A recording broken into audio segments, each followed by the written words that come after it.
Selamat malam Ibu dan teman-teman semua. Perkenalkan nama saya Suster Ilen Anika Sari Saroma HMM dengan NIM 1020240006. Pada kesempatan ini saya akan membagikan kepada kita materi pembelajaran yang berjudul Ruang Lingkup dan Strategi Promosi Kesehatan, Jenis Pelayanan Kesehatan dan Alur Pelayanan Kesehatan untuk mata kuliah Ilmu Kesehatan Masyarakat. Dosen pengampu Ibu Komarida Simbolon SKM MKes. Konsep ilmu kesehatan masyarakat. Ilmu kesehatan masyarakat merupakan disiplin ilmu yang memusatkan perhatiannya pada pemahaman dan perbaikan kesehatan dalam suatu komunitas. Fokus utamanya adalah pada upaya pencegahan penyakit dan peningkatan kesejahteraan masyarakat. Selanjutnya, determinan kesehatan. Menurut WHO adalah faktor-faktor yang dapat memengaruhi kesehatan masyarakat. Berdasarkan teori H.L. Bloom tahun 1981, terdapat 4 determinan yang mempengaruhi derajat kesehatan masyarakat, yaitu lingkungan, perilaku, pelayanan kesehatan, dan genetik. Perilaku memiliki pengaruh sebesar 30% terhadap kesehatan seseorang. Upaya kesehatan ada 4 item. Yang pertama, promotif, yaitu promosi kesehatan berasal dari terjemahan aslinya promotion of health, merupakan tingkatan pencegahan pertama yang oleh para ahli kesehatan masyarakat di Indonesia diartikan sebagai peningkatan kesehatan. Yang kedua adalah preventif. Upaya kesehatan adalah berbagai masalah kesehatan yang mengancam diri sendiri maupun orang lain untuk menghindari berbagai masalah kesehatan di masa yang akan datang. Selanjutnya adalah kuratif. Istilah kuratif diartikan sebagai penyembuhan. Yang dimaksud dengan kuratif kesehatan atau upaya kesehatan kuratif adalah suatu upaya kesehatan yang dilakukan untuk mencegah penyakit menjadi lebih parah melalui pengobatan. Selanjutnya adalah rehabilitatif. Adalah suatu upaya maupun rangkaian kegiatan yang ditujukan kepada bekas penderita, pasien yang sudah tidak menderita penyakit, agar dapat berinteraksi secara normal dalam lingkungan sosial. Sistem informasi kesehatan adalah sistem yang mengintegrasikan teknologi informasi, perangkat lunak, dan prosedur administratif untuk mengumpulkan, menyimpan, mengelola, menganalisis, dan menyediakan informasi kesehatan secara efisien dan efektif. Tujuannya adalah untuk meningkatkan kualitas dan efisiensi pelayanan kesehatan, meningkatkan pengambilan keputusan klinis yang tepat, mengurangi biaya dan risiko medis, serta meningkatkan kualitas hidup pasien. Selanjutnya adalah peran manajemen informasi kesehatan.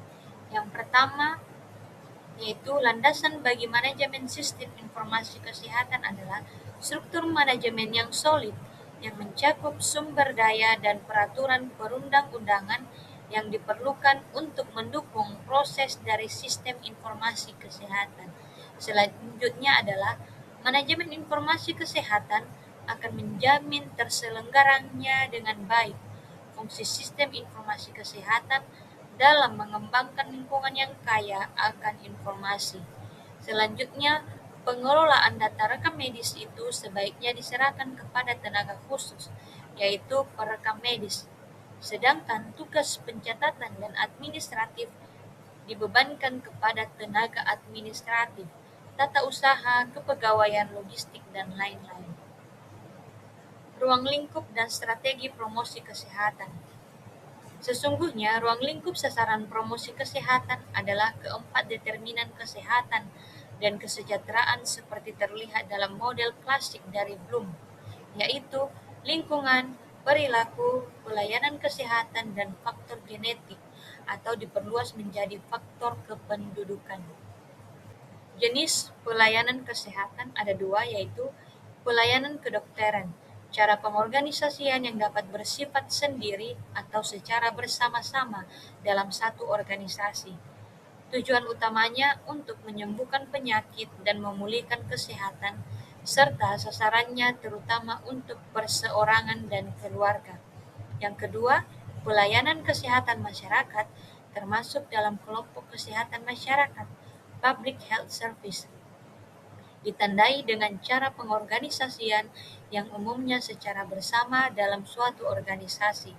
Tujuan utamanya untuk memelihara dan meningkatkan kesehatan serta mencegah penyakit serta sasarannya untuk kelompok dan masyarakat. Alur pelayanan kesehatan. Yang pertama, alur prosedur pelayanan di setiap rumah sakit berbeda-beda, tergantung dari prosedur dan kebijakan masing-masing rumah sakit, khususnya pasien BPJS.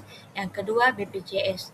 Pasien BPJS akan dilayani oleh pihak rumah sakit apabila telah memenuhi segala persyaratan yang telah ditetapkan rumah sakit itu sendiri, yang dikemukakan oleh Arif 2009 dengan buku yang berjudul Metodologi Penelitian untuk Ilmu Kesehatan. Yang ketiga, regulasi. Upaya melaksanakan program BPJS harus mengikuti prinsip-prinsip penyelenggaraan yang telah diatur dalam Undang-Undang SJSNN Nomor 40 Tahun 2004. Yang keempat adalah kontribusi. Oleh karena itu, diharapkan kontribusi dan peran pihak terkait, puskesmas serta jajarannya, balai-balai kesehatan dan organisasi kemasyarakatan, termasuk lembaga-lembaga swadaya masyarakat, pemerintah pusat dan daerah untuk membantu kelancaran program BPJS ini. Tempat pendaftaran pasien rawat jalan. A. Deskripsi alur dan prosedur pelayanan. Menyiapkan formulir dan catatan serta nomor rekam medis yang diperlukan untuk pelayanan. Formulir dan catatan yang diperlukan yaitu 1. Kartu indeks utama pasien. Kedua, kartu identitas berobat. Ketiga, formulir berkas rekam medis yang telah diberi nomor. Bagian A. Prosedur pelayanan pasien baru BPJS. 1. Pasien datang. Kedua, petugas pendaftaran menanyakan tujuan poliklinik yang dibutuhkan pasien. Ketiga, petugas pendaftaran meminta identitas pasien, misalnya kartu BPJS, fotokopi, dan seterusnya. Keempat, mencatat setiap penggunaan nomor rekam ke dalam buku catatan. Kelima, mencatat identitas pasien berdasarkan kartu BPJS ke dalam formulir rekam medis. Keenam, mencatat identitas pasien pada buku registrasi pendaftaran serta penggunaan formulir. Ketujuh, syarat kelengkapan BPJS ditempelkan pada dokumen rekam medis pasien. 8. Menyerahkan KIP kepada pasien. 9. Mengarahkan pasien untuk menunggu sesuai poliklinik yang dibutuhkan. 10. Mencatat identitas pada buku ekspedisi TPPRJ. 11. Dokumen rekam medis diberikan dan ditandatangani oleh petugas URJ. 12. Membawa kembali buku ekspedisi ke TPPRJ. 13. Menyimpan QUP pada ruang filling berdasarkan sistem penjajar alfabetik. 14. Menerima laporan SHRJ dari URJ. Prosedur pelayanan pasien lama BPJS. 1. Pasien datang. 2. Petugas pendaftaran meminta identitas pasien, kartu BPJS, fotokopi pengantar dari puskesmas. Ketiga, meminta KIP pasien. 4. Nomor rekam medis dicatat berdasarkan QWP pada tracer. 5. Melengkapi dokumen rekam medis, kemudian menempelkan semua kelengkapan BPJS pada dokumen pasien. Keenam, KIP diserahkan kepada pasien. 7. Mengisi buku ekspedisi TPPRJ.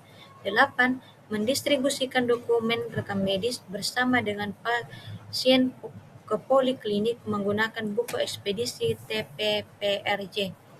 9. Dokumen pasien diserahkan ke URLJ dan kemudian ditandatangani oleh petugas URJ. 10. Membawa kembali buku ekspedisi ke TPPRJ. 11. Menerima laporan SHRJ dari URJ. Sekarang masuk kepada contoh kasus, yaitu Di sebuah desa, banyak warga yang menderita hipertensi karena pola makan yang tidak sehat. Puskesmas kemudian mengadakan penyuluhan tentang pola makan seimbang, olahraga teratur, dan pemeriksaan tekanan darah secara rutin. Pertanyaannya, strategi promosi kesehatan yang dilakukan puskesmas pada kasus tersebut adalah A. Rehabilitasi kesehatan, B. Edukasi atau penyuluhan kesehatan, C. Pengobatan penyakit, D. Rujukan pasien. Jawaban yang benar adalah B. Edukasi atau penyuluhan kesehatan. Alasannya, penyuluhan bertujuan meningkatkan pengetahuan dan kesadaran masyarakat agar menerapkan perilaku hidup sehat sehingga termasuk strategi promosi kesehatan. Seorang pasien datang ke puskesmas untuk mendapatkan imunisasi campak agar terhindar dari penyakit. Pertanyaannya, jenis pelayanan kesehatan yang diberikan pada kasus tersebut adalah A. Pelayanan promotif, B. Pelayanan preventif, C. Pelayanan kuratif, D. Pelayanan rehabilitatif. Jawaban yang benar adalah B. Pelayanan preventif. Alasannya, imunisasi bertujuan mencegah terjadinya penyakit, sehingga termasuk pelayanan kesehatan preventif. Selanjutnya, seorang pasien datang ke rumah sakit. Ia terlebih dahulu melakukan pendaftaran, kemudian diperiksa oleh dokter, menjalani pemeriksaan laboratorium, menerima pengobatan, dan akhirnya pulang. Pertanyaannya, tahap pertama dalam alur pelayanan kesehatan pada kasus tersebut adalah A. Pemeriksaan dokter, B. Pengobatan, C. Pendaftaran pasien, D. Pemeriksaan laboratorium. Jawaban yang benar adalah C. Pendaftaran pasien. Alasannya, sebelum mendapatkan pelayanan kesehatan lainnya, pasien harus melakukan pendaftaran terlebih dahulu agar data dan identitasnya tercatat dalam sistem pelayanan kesehatan. Baik Ibu dan teman-teman, demikianlah materi yang bisa saya bagikan kepada kita. Saya ucapkan terima kasih.